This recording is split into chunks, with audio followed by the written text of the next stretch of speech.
You're listening to the Options Insider Radio Network. For more quality options programs, visit www.theoptionsinsider.com or search for Options Insider Radio Network in your podcast provider of choice. Listeners can also access all of our programming through our mobile app, available in iTunes and on Google Play. Don't forget to follow along with your favorite programs and submit your own questions for the hosts at twitter.com/options, facebook.com/theoptionsinsider, or via questions at theoptionsinsider.com. And now, it's time for the show that breaks down the options market. From unusual activity alerts to market analysis, strategy overviews, listener questions, and much more. If it involves puts and calls, then our all-star panel will break it down. It's time to hit the option block with your host, Mark Longo from the Options Insider Media Group, and co-hosts Uncle Mike Tussaw from RCM Asset Management, Andrew the Rock Lobster Giovinazzi from OptionPit.com, and Mark the Greasy Meatball Sebastian from OptionPit.com. And now, get ready to hit the option block. All right, everybody. That music means it's time once again for the option block. Everyone's favorite. Hopefully it's your favorite. Otherwise, you're tuning in to the wrong show. Your favorite bi-weekly source for all things options related. And listeners, as you can tell, we sound a little bit different. It's because we're coming to you live to tape and actually live from the Option Pit Annual Pro Trader Summit.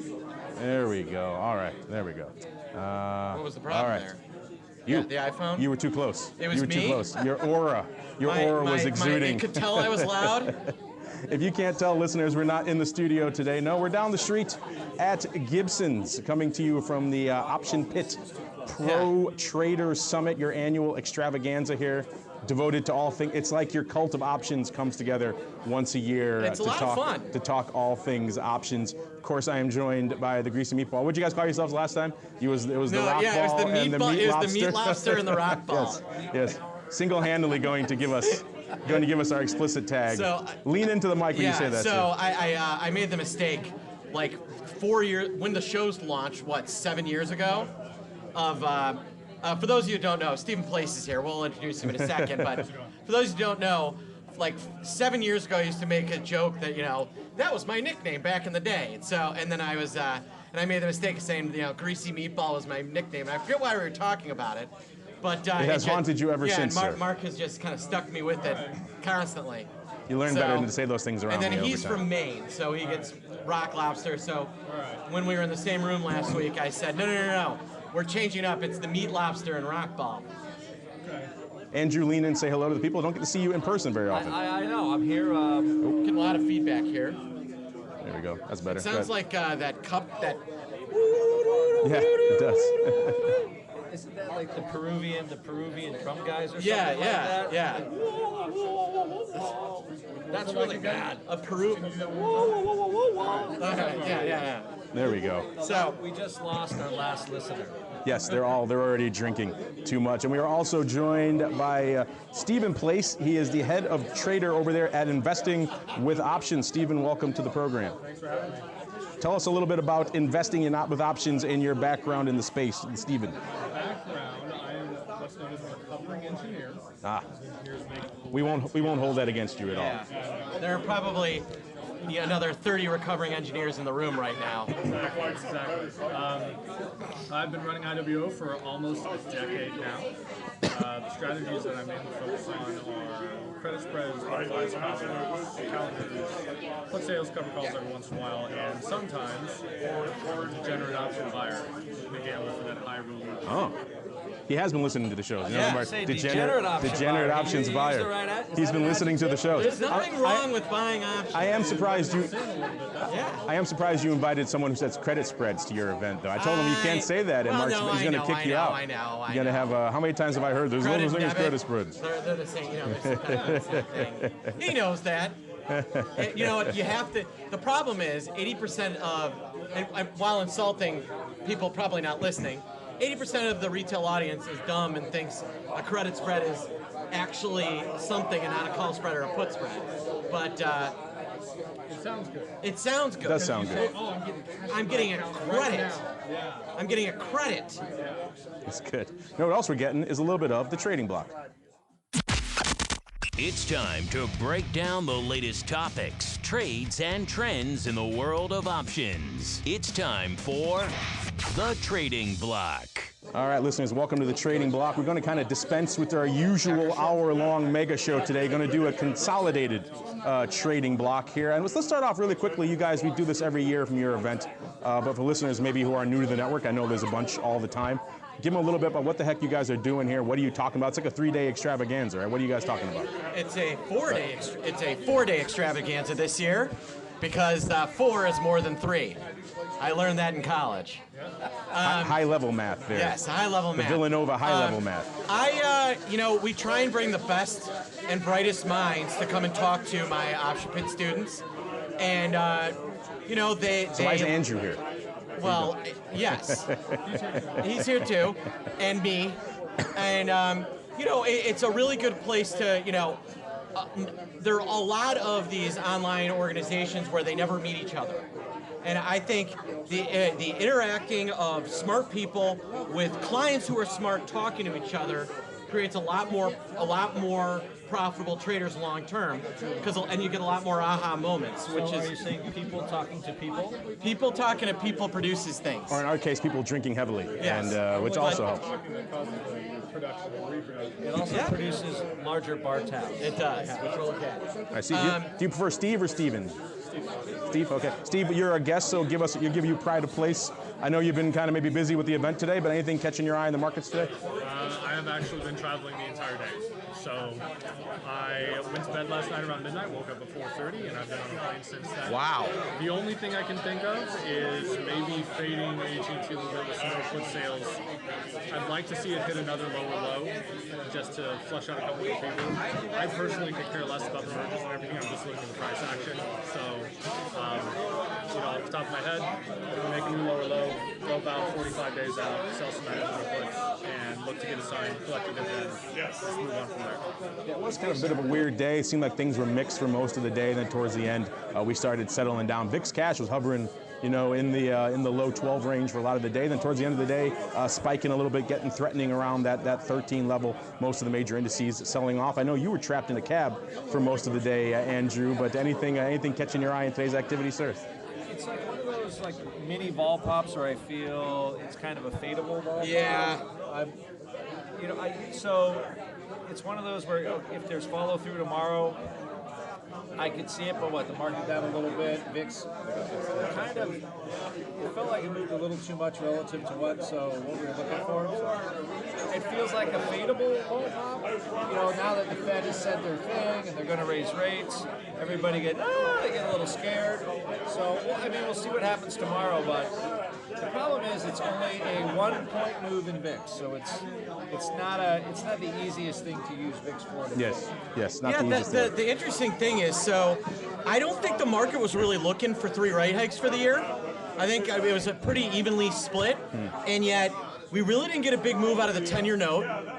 Futures didn't do very much, and really, VIX, we were kind of bouncing between green and not green all day. Got a little bit of a vol limp, but now here we are after hours, and SPOOs are rallying. VIX is off again, and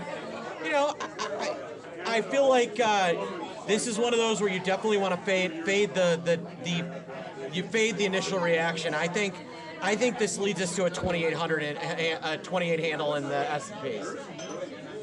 Interesting, yeah. 2800. I agree. I've been looking at 2800. If you go back and you look at the charts, I do technical analysis. I'm that guy. Oftentimes we have very obvious levels that have been tested before, and they haven't been tested in a while. They act as a magnet, a psychological magnet. 2800 is like that, where nobody wants to sell until that 2800 level is tested, and so the market will just grind up into that, and then we'll see from there. That's kind of the thing I'm expecting right here. in terms of today's movement, OPEX voodoo is kind of the best way I describe it right now. Well, OPEX voodoo. That's a one. That is a term. Yeah. I'm not disagreeing with you. But He's making up phrases on I the like. fly. I like it. I like it. I like it. I think Mark has a little bit of a man crush here during What the do I show. have? I pointed that out before. A man crush. Yes. On Steve? Oh no, Steve. He's a smart guy. We've had him on at Option Pit a couple of times. We've done some stuff, and he always brings some good ideas. He's worth listening to. He's I spend a lot of time, Andrew and I both, and I think Mark too. We don't let any schlub on, right? If you're just some guy that's like, except for us schlubs. I'm still fighting back on Andrew. Super That's a conversation he's for another day. cerebral, which I like, and mathematical, which I think is something that is kind of required. If you don't have some mathiness to what you're doing, you're at such a disadvantage to everybody else. Points and figures sound great, but if you don't know the math behind them and behind some of that stuff, and you don't do the math, yeah.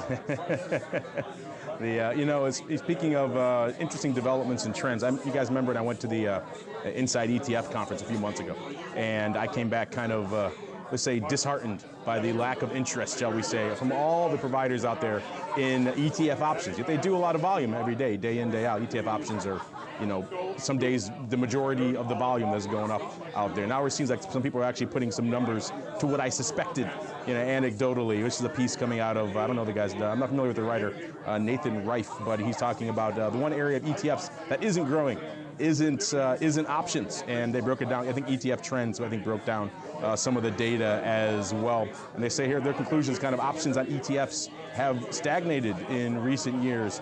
The first 100 ETFs that listed way back in the dark days, a few decades back, 87 of those, so 87% had listed options, and they traded pretty actively. That continued through the mid-2000s. The high point, ironically, was right around the meltdown, 2007, 2008. About 75% of all ETFs that launched had options. This makes sense, and I'll explain why when you're done. And then by the mid-2000s, obviously that pace kind of fallen offwards. Ironically, the pace of ETFs has increased quite a bit. They've gone from about 20 to 50 a year to 200 or 300 launching a year. The vast majority of those, no options to be seen. And in fact, if you break down the volume that's going up right now, it's pretty much three names that do 60%. SPY, Qs, and IWM do 60% of all of the ETF options volume. And if you take all of the 95% of it is in top 9, 10 probably do all of it. Yeah, 35 do 95% of all the volume out there. So it's still a completely focused. I don't have all 35 here. I just have the top 3.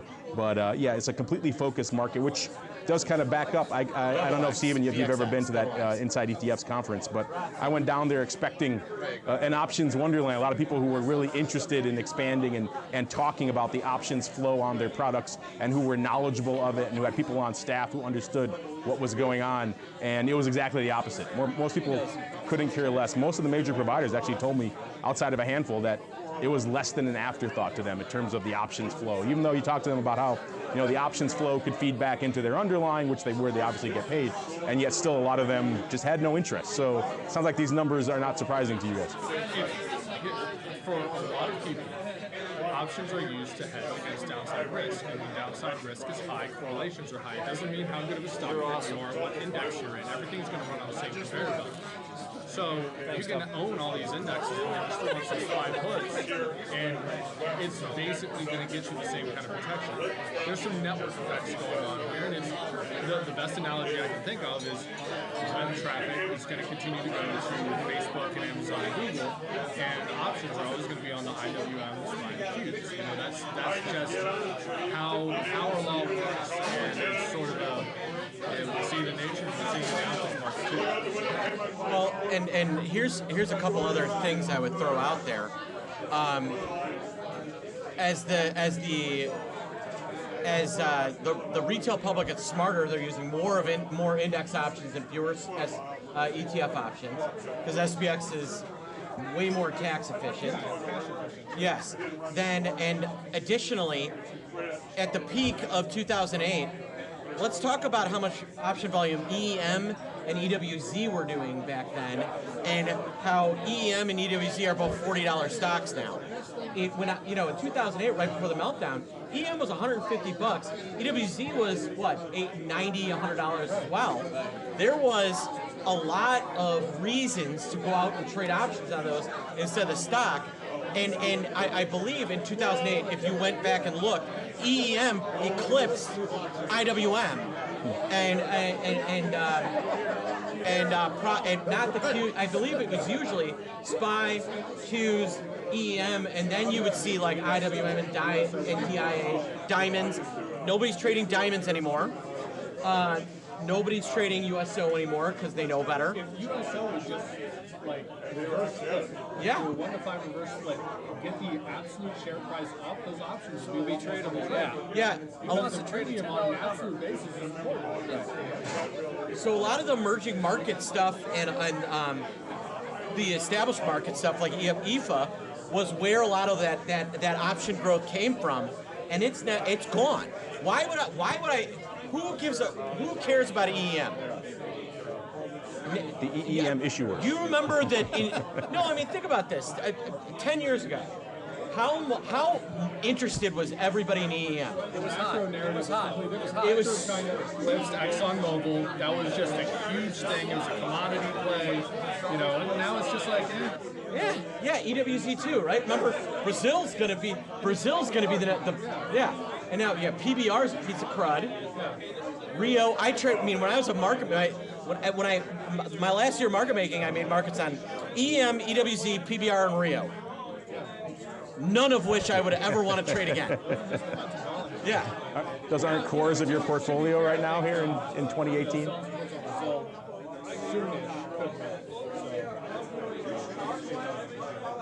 Yeah, PBR gets the ship straight. It could be interesting.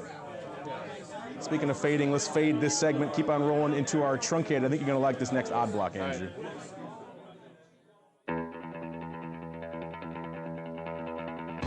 It's time to break down the most interesting, unusual, and downright questionable options activity that's been identified by theoptionsinsider.com. It's time for the Odd Block.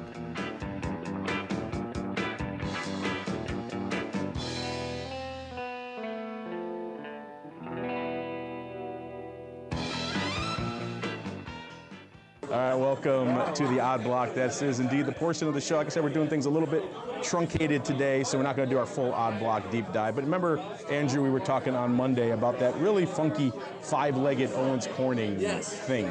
I was here for that. You were that. We were both there. I think thing is the best way to describe it. We were trying to parse what the hell was going on. It seemed like that guy took a bath, right? Yes. We'll refresh our listeners. Looks like they traded about 14,000 of the what was the stock double. symbol on this? Owens Corning, OC. No double puts 14,000 times for $1.25, and then 7,000 each of the Nove 75s, 70s, 85s, and 90s. It looks like kind of a strip, maybe two verticals. We were kind of postulating that maybe the guy took a bath on the buy and the upside, but maybe sold the downside. It seemed like either way, the guy got crushed. We're looking at today the open interest. We did check it out. They were closing. It's all gone. Yeah, we were speculating that it was closing, and it did seem like the guy got crushed, but he might have done maybe a little bit better than we thought. Because it looks like he probably sold the puts to we're guessing it's all mid-market stuff. We have to parse the vol a little bit. This is where parsing the tea leaves is a little bit fun. But it seems like if he made about 55 cents on the 14,000 lot, that offsets, well, not as an offset, but it helps to pay for the $1.40 he lost 7,000 times on the other stuff. So he's still out about close to $250,000, which is not a good day. But we were thinking initially that this guy lost maybe a couple of million. And so maybe, just maybe, it's not as bad as we thought, Andrew, which is, I know you were worried about this guy. You lost sleep. You're like this poor guy in Owens Corning, took a bath. I want the guy to write into the show and did. Listen, I really didn't do as bad as you guys are making it out. He did. He actually wrote in. His PR guy hit us up, said, it wasn't as bad as you thought. Now, the other thing, I actually think this is right up Steve's alley. What do you... let's go circle back on our Tesla puts. Oh, Tesla. Because this is... have you seen this mysterious customer in Tesla? Oh, you're going to be fascinated by this guy. I don't have today's volume numbers, but we've been watching for about a year now. We do a lot of different volume scans, and we noticed for a while, about a little over a year ago, that the largest open interest position in Tesla options by far is not some near-term out-of-the-money call or maybe some near-term out-of-the-money put. It was at the time over a year away, a year and a half away, Jan 50 puts, and they were the biggest by orders of magnitude. And we've been talking about them ever since for the past year, and now we got a people interested in the pars have 26,000 as well, the hundreds. Yeah. So they did do a double. Yeah. Was that? They did do a double when They did. When Tesla And did drop to 250. they did more than a double. They were Right. trading like 50 cents. It went to about $3. They closed none. Yeah, and they're still open, but they're like, I don't have the volume numbers for today, but they do steady clip of a couple of thousand a day some days. So we've been speculating for ages about what is driving this paper. We've had every theory under the sun floated to us. A lot of us tend to come down on, it looks like some sort of CDS paper that's being hedged on these strikes, which kind of goes to show how juicy those are. If these guys are writing these contracts, they can afford to buy these puts for even a couple of bucks, and it still works out for them. I know that over the past month, you know, Tesla's Tesla, so it moves a lot. But the convertible debt, I think it was running, it ran up to like 11 or 12%. I'm pretty sure I'm getting that right. Yeah. And if you're getting that kind of return off those bonds, it's like, all right, we'll be like the 50-cent trader. All right, we'll just throw some tail risk out there. Yeah. Just to take something off. You know, for that to just be a straight direction bet, that's ambitious. So you think it's a bond hedge? Yeah. See, he agrees with me. I'm the one who said that. I'm the one who said that. I said that 6 months ago. Mark said, "Are you sure?" Mark said, "Are you sure about that?" No, it was your boy Ophir who kept saying it was a 1x2. People writing in, I like people write in saying it's the hedging people's Model S's. Everyone, in case it goes bankrupt, they're making their own personal insurance in case Tesla goes bankrupt. They have a hedge. It'd be a good hedge against your Model 3 deposit that you'll never see. Maybe your Model 3. That money's gone. All that money. Think about that. All those people gave him what, $1,000? $1,000, yeah. And they burned through all of it. But they're selling flamethrowers now, other companies, so it all works out. Short interest is 35% of the float. Yes. So that is a Squeezy McSqueezenstein coming your way. Yeah. Well, you have to articulate your various squeeze theories for Steve a little bit later. Maybe when we're off the show, so he doesn't get too conspirial-minded. We got one more for you here, Andrew. We got our old friend KKR. Doing some paper today. I don't have where they close today. KKR, they're not a huge options name. We know that. Today doing looks like a bullish risk reversal, 8,000 times. A SEP 22.25 risk reversal. Looks like with the stock right around 23.70 or so. Doing it for, looks like, what is that, 12 cents if they did it that way. So I know you like getting things for free. I don't know if you're a KKR man, but I don't have the chart in front of me. What was that? I mean, that's close for free. I actually like the left LBO stocks. You do? You know, I do. They pay a dividend. They are a little bit bouncy. But I mean, that's cheap. That's a pretty cheap call. Yes. That's better. There you go. See what happens when you're talking to the microphone. It's amazing. People can hear you. It's a fascinating thing. People can actually hear what I say. Yes. So yeah, a little bit of opening love on KKR. We'll keep the ball rolling though here because we got to keep the train moving. We'll go right on into the mail block. It's time to take your seat on the Did I scare? That's my job, to scare the audience. You want me to ask them if they've got questions? You can. We'll also, did I tell you the answer of our big question of the week from last week? We asked what was the top sub-region, top state for options interest by Google data in the U.S. The last time I looked at Maine was like only 12%. But it is Maine. Maine is, according to Google, the number one state with, our audience all picked Illinois, but it was indeed Maine. So we put that one out there just for you, and you haven't had a chance to see it. Maine, number one. It's by capita, obviously. So I think you probably account for 80% of the options searches coming out of Maine, I would think. You should. You should move to Maine if you haven't already. I think it would be good for you. This week we asked people something a little bit differently. We thought we'd be kind of fun. We thought we'd hold a gun to our audience's head and say, I know a lot of them like to sell premium. We're going to make them buy premium this week and say, gun to your head, if you had to trade some weekly straddles, here's some, which one would you buy if you had to? We gave you four, a bunch of popular names. These are weeklies expiring on the 22nd of June. So Tesla at the time earlier this week was about $22. Facebook, a whopping $3. SPY was $3.60, and a little commodity in there, GLD, $1.60. Steven, you said you buy some stuff every now and then. You're a degenerate premium buyer. If you had to buy premium in one of these names in a weekly, where would you go? So actually, the system says look at the straddle price, strike price of the strike, so you get a percentage. Or you just look at the value of the straddle and say, all right, what's the ATR? What's the average true range of the stock?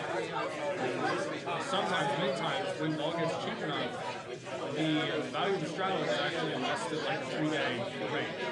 And so that becomes justifiable to get into. For those four, it's going to be Tesla.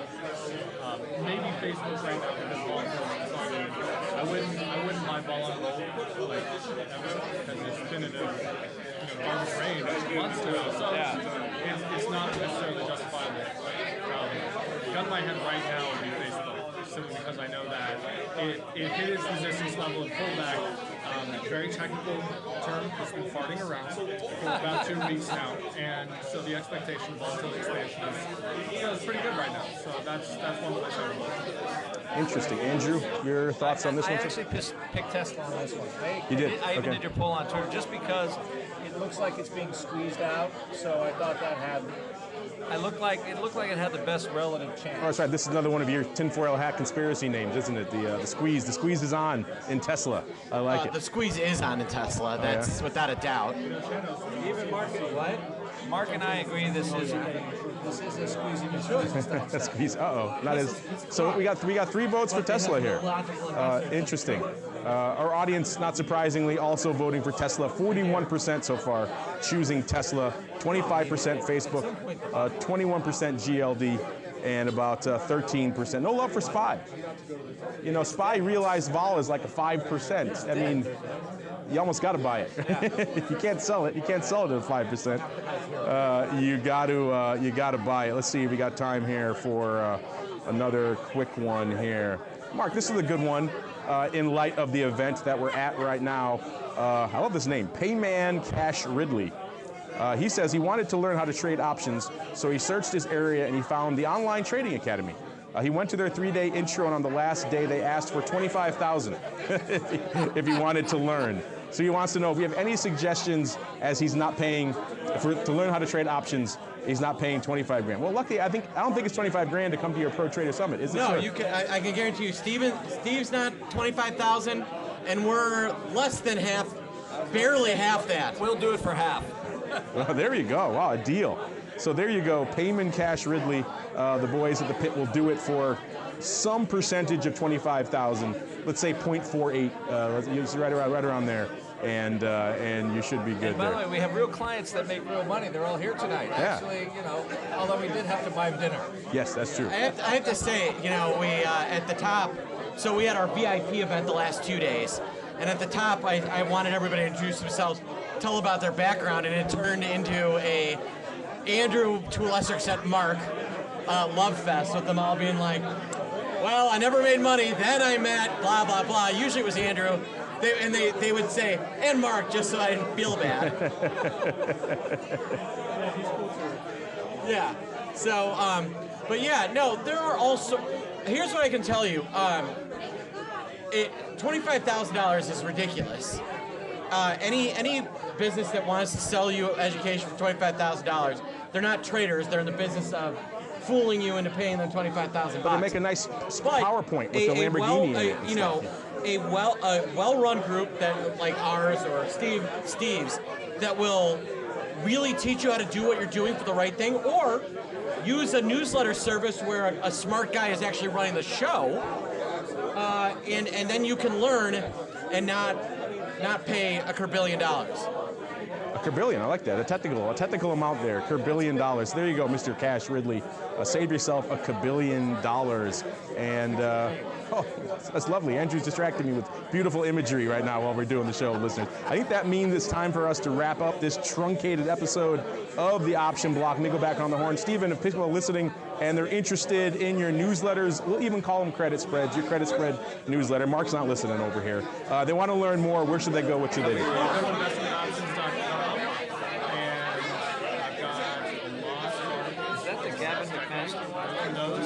I've got some free option trading indicators. Show you how to properly trade income trades and outcomes. So just go there, learn about me, and you can reach out. There you go, Mr. Meatball, Mr. Rock Lobster. Follow him on Twitter too. He'll put out some good stuff. Is that Invest with Options on Twitter? No, it's Steve yeah, Place. it's Steve Place on Twitter. He's awesome. There you go. And what's coming up the rest of the days here in the summit here? If you did, yeah, we got a lot going on, and if you're not here for this, you're missing out. And make it a point to come next year. There you go. I'll just say that. There you go. Maybe we'll see you live here, and we'll see you next time for more of the Option Block.